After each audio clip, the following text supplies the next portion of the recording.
Hi అందరూ ఎలా ఉన్నారు? బాగున్నారా? నేనైతే బాగున్నాను. ఇవాళ నేను ఏం చేస్తున్నాను ప్రాన్స్ కర్రీ చేస్తున్నాను. ఇందులో నేను ముందే అన్నీ కలిపి పెట్టుకున్నాను. ఒక హాఫ్ అన్ అవర్ ముందే పసుపు, అల్లిగడ్డ, కారం పొడి, సాల్ట్, కొంచెం ఆయిల్ వేసి మిక్స్ చేసి పెట్టుకున్నాను. కూడా ఏం లేవండి, ఓన్లీ పచ్చిమిర్చి, ఆనియన్స్, కరివేపాకు,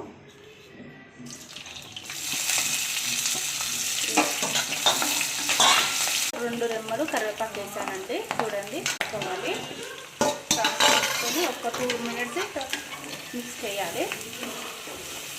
ప్రాన్స్ సగం బాయిల్ అయిన తర్వాత నేను టమాటా పేస్ట్, ఆనియన్స్ పేస్ట్, ఒక 2 కాజు వేసి మిక్స్ పట్టాను. ఇప్పుడు ఇందులో వేయాలి.